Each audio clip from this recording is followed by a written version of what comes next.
What's up, boys and girls? This is Black and Yellow Movies, and we're here for another list. And this list is the top 10 movies you may have missed in 2017. We build our legacy piece by piece, and maybe the whole world will remember you, or maybe just a couple of people, but you do what you can to make sure you're still around after you're gone. Now, the interesting thing about this film is that it's a very unique take on the well-worn trope of a ghost story that's often seen in Hollywood cinema. Now, this is a deeply affecting film, and the whole time it is very easy for the viewer to sympathize with the characters on screen. It deals with love, loss, grief, and it also details time in a very unique fashion from the ghost point of view. As a viewer, you realize that we as humans deal with time very differently than the ghost in this film. The ghost may go through one gesture or one singular moment for itself, all the while a whole family has moved in or a whole month or year or two has passed.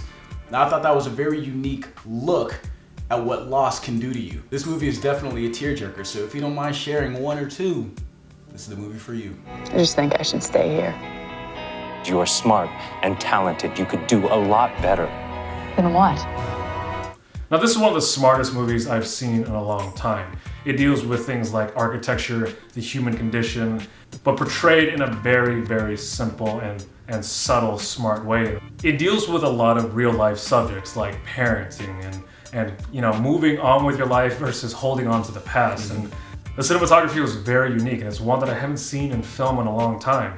Now, there was a lot of stationary shots. The cinematographer would set up the camera and people would just be moving around. I thought it was such a cool way to film a movie. And it's definitely something you should watch this film for, strictly just for the very, very unique cinematography. I'm not going to tell you anything you want to hear. And prison will give me plenty of time to look at guys I don't like. Now, Vince Vaughn is definitely the driving force of this film. I love how they hint at the history of this character. You can tell that he has a violent temper, but it is now subdued. He has a huge cross on the back of his head, and you wonder if it's race-related or if it's a deeply religious thing. The 70s style grindhouse action in this is amazing. It's body violence to the best extent. A lot of the times you see films and they try to write off bad violence in their films, like, oh, you didn't see that, didn't really happen, look at this other thing over here, that's how to distract you. This film is the complete opposite. It draws so much attention to the bad violence, to the bad body parts being ripped open or beaten to a pulp, that you just can't help but laugh with the film, how it's throwing it in your face. And I just thought, that's amazing. I love when directors and films just put it out there for everybody to see and they're not ashamed of it. You just gotta get him out of there before something bad happens. You could get killed in there. Now, Robert Pattinson plays an edgy character who is trying to get his brother out of jail after a botched robbery. And Robert Pattinson is phenomenal in this film. If you liked him in Lost City Z, where he played a more subdued, very almost ancient acting character, this one is the complete opposite, where he plays a very edgy, at times unwise person who just gets under your skin and you just can't help but not scratch him out because you love the way he portrays his character throughout the whole movie. The aesthetic of this film is phenomenal as well. The cinematography is very unique in that it deals with a lot of close-ups. But on top of that, there are certain scenes like towards the end where they're in this fun house and the whole thing is just neon drenched. And there's other parts of the film that are like that too, that kind of play with the color palette and your eyes as well. Your visual really takes, the front seat in this movie a lot of the times. And I love when directors do that because it calls to attention more than just story and characters. It calls to attention that movie is art. And when a director or directors can bring that out, it just makes for a better movie experience.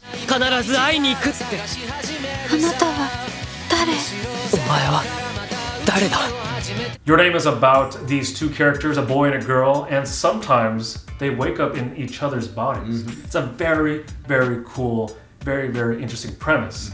Now, this is a premise that you might see in just like a regular anime or kind of like a sitcom or something, right? Where he wakes up in her body and he messes up her life, or she wakes up in his body and she kind of messes up his life. It's not that simple. This movie is a tearjerker. It is about youthful love, and I cried through the entire third act. I was very close. He was very close, and I think if you love movies about youthful love, real romantic comedies, this is definitely a movie that you'll love. Where is she? What did you do to her? We're gonna let it. The humor / comedy in Killing of a Sacred Deer isn't so much that, it's more awkward. Yorgos Lanthimos has his cast usually deliver their lines in a very deadpan type of way. And although they're dealing with some pretty serious subjects, it almost seems to come off as funny because of the way their vernacular is or the way they just explain themselves. It's a no-nonsense kind of attitude, and it makes you feel a little uncomfortable at times, but I love it because it deals with such a raw intensity in this film, and I think that actually helps the movie give it a unique quality. And now, the resolution of the film. I'm not gonna give it away, but I just wanna say it's definitely one that paid off tremendously in the end, if not a little heartbreaking, and it leaves you feeling a little uneven, but I think it was, you're wondering how things folded out in that kind of way, but then at the end you just kind of go, okay, no, I'm just gonna leave it for what it is, and I think that's one of the joys of this oddball film.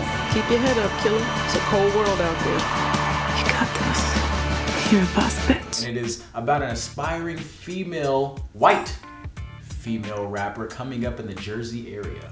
Now, Danielle McDonald as Patty was amazing in this film. She brought wit, humor, she brought the grit to it, and I really wish there was more movies specifically dealing with hip hop who had female leads or had more of a female voice in it. I feel like that is a genre of music that is oversaturated with male voices, and to get this unique look at it was very invigorating. And I surprisingly liked the music in this film. Now I say surprisingly because a lot of the times when I hear music in films, it's manipulative, and especially when it's hip hop, it's very easy to digest hip hop, and I really don't like that kind of hip hop. But for whatever reason, the genre mashing in this film when she was making the music with her manager and the guy she found who was not as crazy as she thought he was highly enjoyable. And I really enjoyed that it was so unique in that it was really not trying to push an agenda. It was just people making music for the love of music. Promise me, you're not alone. This movie is based on the 1980 uprising in Gwangju, where a lot of college students were demonstrating against the government and a lot were fired upon and killed. This movie is based on true events, but it deals with real world issues like freedom of press and an uprising against an oppressive government. The reason I love this movie so much is because it's so emotionally enthralling. The main character has you laughing, it has you crying. And not only that, the relationship between the main taxi driver and the German reporter is absolutely beautiful. You see a mix between East and you see a mix between West, but the thing is, both of these characters are so deep and both of these characters are so three-dimensional that you can't help but root for them and really, dive into their lives. You are not going to be able to sit there and not cry, because I did. I bawled through the whole third act. It's definitely a tearjerker. When I watched it in the movie theater, I heard so many sniffles. I saw people wiping their eyes because this is such a beautiful, like I said, true story, and it's definitely a delight to watch, and it's gonna really mess with your emotions in a very, very good way. I love you guys so much, even when you make me crazy. You are really a weird little bird, you know that? I just want you to be happy. Now this is an Amazon original film, I gotta say. They damn near knocked it out of the park with this one. It's a very topical subject that it deals with. It deals with love in an Italian-Jewish family in the 90s in New York. And I love the rawness of the love in this film. It's honest, it's true, and sometimes it's a little biting, but speaking from experience, both of us, we can honestly say it's very true to life. Life is not always, or I should say love is not always pretty. It's not always enveloping in the warmth, in the gazing into the sunset. Sometimes it hurts. And this movie definitely depicts that. Sometimes it can hurt, but at times, like when it is best to forgive, when it is best to let things go, or do you continue to carry a grudge? And I like how this film kind of tackles some of those options and opinions, and it gives a very cool light on how to deal with those things. Hey, Lee, we got a situation here. Open up. It's only second week of the summer, and there's already been a dead fish in the pool. We're trying to get it back alive. Sean Baker, the director of Tangerine, continues to focus his lens on very specific sectors of America. And this one, the Florida Project, is about the America hidden homeless. Another sector of America that we don't really have insight on, and that is people staying in long stay motels. Now at times it almost seems like everybody in this motel is a distant relative or somebody you can't stand but you love regardless. And that's kind of the dynamic and the vibe that he brings to this film. You have 20, 30 different tenants in different rooms, and yet somehow they all seem interconnected. They all deal with the same problems, the power going out, or there's somebody in the pool who has her bra off and there's kids around so they want her to put her bra back on. There's all these little different smart things that he puts into the film, and it's just a delight to see him do that, and also just, like we said before, shed a light on something that a lot of us have no sympathy toward. This movie emulates real life.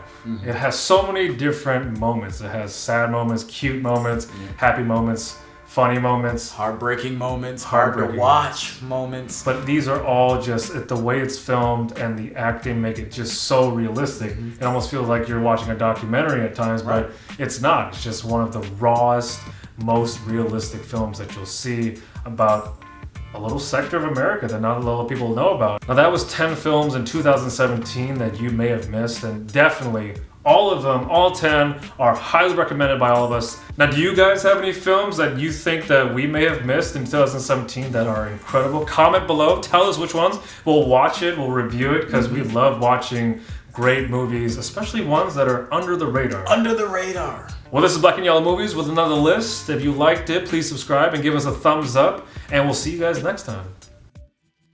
Masturbation. Masturbation. Masturbation. Or what are we, like Christopher Walken? Masturbation. The guys. I'm masturbating. Christopher Walken was the easiest one. I know, exactly. Him or like Jerry Seinfeld. Yeah. What's the deal with masturbation? What's the deal with masturbation?